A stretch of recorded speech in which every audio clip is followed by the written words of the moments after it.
What's up, fantasy managers? Welcome back to another episode of the First Pitch Podcast brought to you by PitcherList.com. My name is Jake Crumpler, and I'll be your host for this edition of the pod. You can follow me on socials at Jake Crumpler and can find all of my work at CrumplerBaseball.com. Let's dive into everything baseball related from Wednesday, September 24th. We'll start it off, as always, with the transactions, injuries, news, and notes from around the league, kicking things off with the bad news as outfielder Wyatt Langford was placed on the 10-day IL with an oblique strain. This will ultimately end Langford's season. In a corresponding move, outfielder Billy McKinney was selected from the minors, but to replace Langford in the lineup, Alejandro Osuna will be on the strong side of a left field platoon, while Michael Hellman gets everyday playing time in center field for the Rangers to replace Langford. And our other IL placement involves outfielder Mike Tauchman, who's placed on the 10-day IL with a torn meniscus. He will be out for the season, and it's unclear if he will require any sort of surgery or if his opening day is in jeopardy at this time. In a corresponding move, it looks like we'll see Dominic Fletcher take over in a platoon in right field alongside Derek Hill to replace Tauchman on the White Sox. In terms of transactions, infielder Edmundo Sosa was activated from the 10-day IL by the Phillies after missing time with a groin strain. Edmundo Sosa will take over as the everyday shortstop for the Phillies, with Trey Turner still on the IL, which will shift Bryson Stott to second base and forced Otto Kemp and Weston Wilson to see more time on the bench. In a corresponding move, Donovan Walton was designated for assignment. Next, starting pitcher Roki Sasaki was activated from the 60-day IL after missing a few months with a shoulder impingement. Sasaki will pitch out of the bullpen for the Dodgers and threw a perfect seventh with a pair of strikeouts yesterday in his return to the majors. In a corresponding move, relief pitcher Kirby Yates was placed on the 15-day IL with a hamstring strain. Next, first baseman Warming Bernabel was activated from the 7-day concussion IL. He missed a couple of weeks with that concussion and will return to being the Rockies' everyday first baseman, moving Blaine Krim to DH. And that means the previous platoon at DH between Yankiel Fernandez and Cal Farmer will be forced to the bench. And in a corresponding move, catcher Drew Romo was optioned to the minors. And lastly, relief pitcher Daniel Palencia was activated from the 15-day IL after missing the minimum time with a shoulder strain. Palencia should reclaim the closer role, but the Cubs may take it easy on him and ease him back into that role, so he's good to go for the postseason. But it does mean Andrew Kittredge and Brad Keller are likely droppable, as saves probably won't be coming their way down the stretch. Here, in a corresponding move, relief pitcher Jordan Wicks was optioned to the minors. And in terms of news, second baseman Luke Keeschel is expected to be placed on the 10-day IL today with a thumb sprain. Keeschel's season is over, and it looks like Ryan Fitzgerald and Cody Clemens will both see time at second base. And lastly, outfielder Ramon Laureano is expected to be placed on the 10-day IL tomorrow. He fractured his finger. He will probably miss the first round of the playoffs, but if the Padres can make it deeper than that, we should see Laureano back. But it looks like Gavin Sheets and Bryce Johnson will see more time in the outfield for the Padres in Laureano's absence. Now we can take a look at our notable performances from Wednesday, a day in which we had a full slate of 15 games. We'll start it off with our hitters, leading off with the oft-mentioned catcher Cal Raleigh, who helped the Mariners to win against the Rockies, going 3 for 5 with 2 runs, 2 home runs, and 4 runs batted in. He's up to 60 homers on the year now. First one traveled 438 feet at 111 miles per hour, and the second one went 389 feet at 109 miles per hour. And the American League MVP race continues to be neck and neck. Raleigh blasted a pair of homers to put him on the brink of even more history. He's already got the most homers ever by a catcher, the most by a switch hitter, and the most by a Seattle Mariner, and is now one of just 7 players ever with 60 homers in a season. And I'm sure you can name all of those. It's all the names you'd expect: Roger Maris, Babe Ruth, Mark McGwire, Sammy Sosa, Barry Bonds, Aaron Judge. And speaking of Aaron Judge, he's now just 2 shy of Judge's American League record. And speaking of whom, outfielder Aaron Judge helped the Yankees to win against the White Sox, going 3 for 4 with 2 runs, 2 home runs, 4 RBIs, and a walk. He's up to 51 homers now, giving him back-to-back 50-homer campaigns. His first homer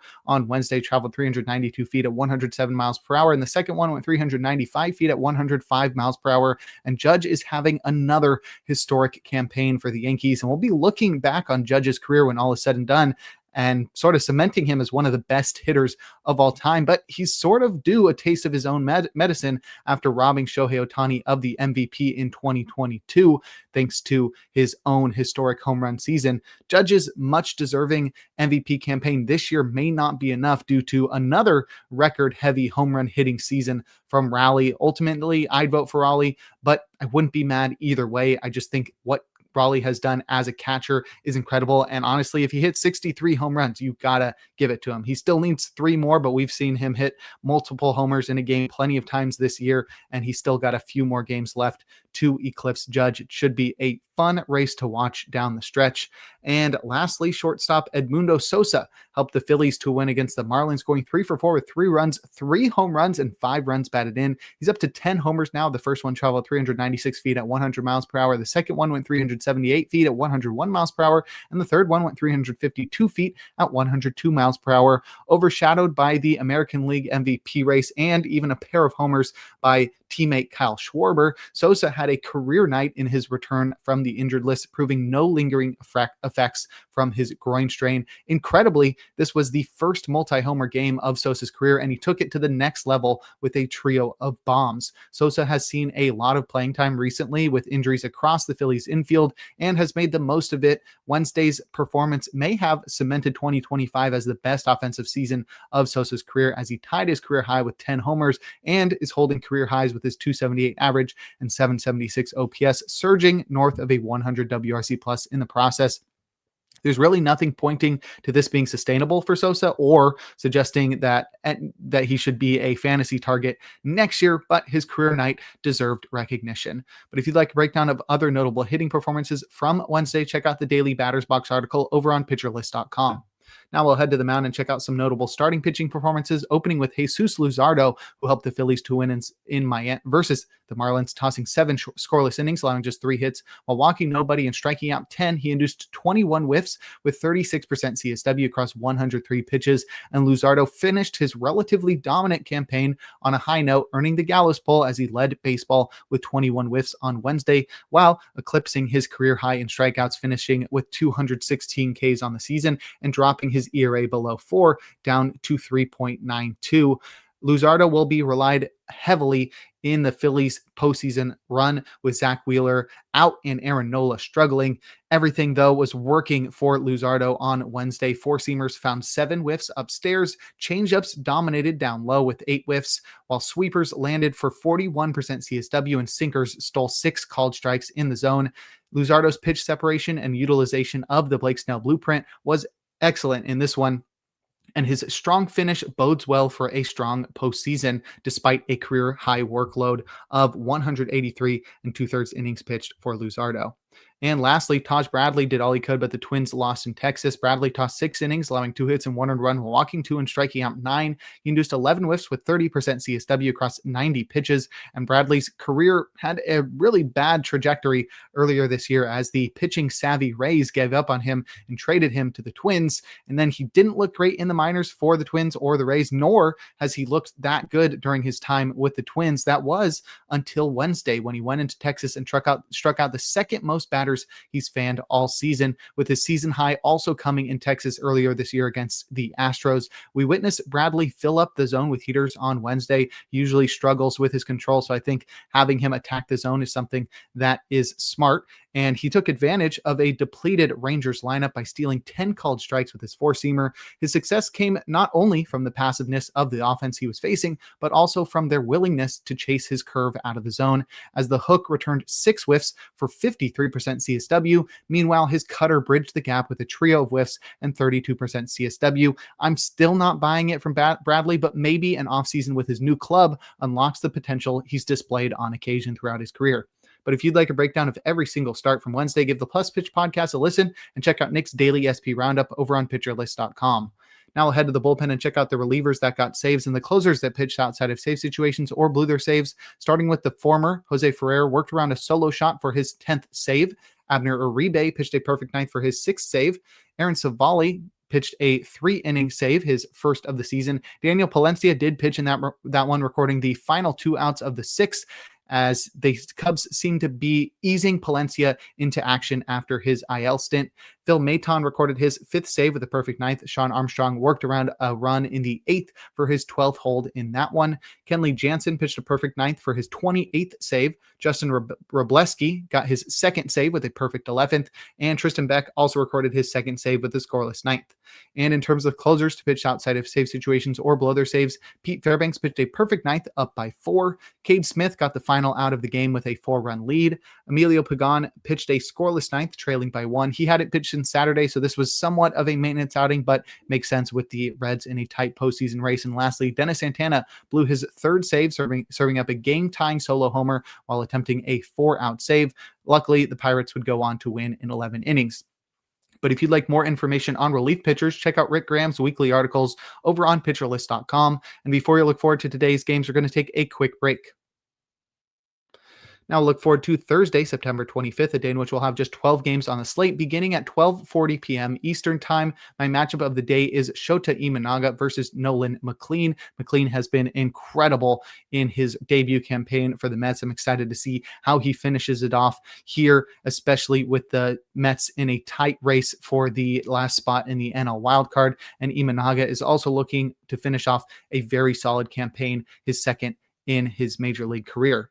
In terms of probable starters, we've got 6 guys in the auto starts tier, including both Imanaga and McLean. We've also got Yoshinobu Yamamoto in Arizona, Carlos Rodon versus the White Sox, Shane Bieber versus the Red Sox, and Nick Lodolo versus the Pirates.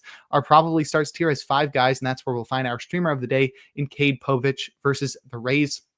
We get the Rays outside of George M. Steinbrenner Field, and Povich, a lefty, will find more success in Oriole Park at Camden Yards. And he's been very solid this year. That Rays lineup isn't super scary, especially with a guy like Junior Caminero outside of Tampa Bay. He really doesn't do that well. So I think Povich is pretty solid. I'd also keep an eye out for Emerson Hancock versus the Rockies. The Mariners have not yet named a starter for Thursday, but it appears that Hancock is going to slide into the rotation with Brian Wu dealing with an injury. And not only does he get the Rockies on the road where they are awful, but he also gets them in Seattle, which is a great pitcher's park. I think Hancock, who's not exceptional, but should be able to at least take advantage of the Rockies here and get you a win and maybe even a quality start.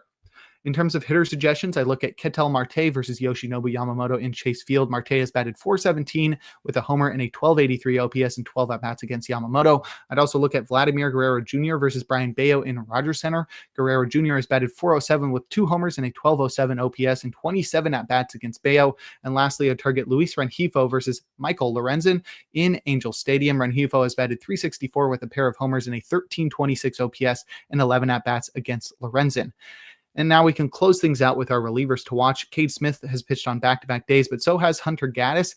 But the Guardians really aren't messing around right now trying to secure the AL Central, so I think both will be available on Thursday. And lastly, Dennis Santana has pitched on back-to-back days, but so have Isaac Mattson, Justin Lawrence, and Dory Moretta, so we probably see Santana available for a 3rd game in a row.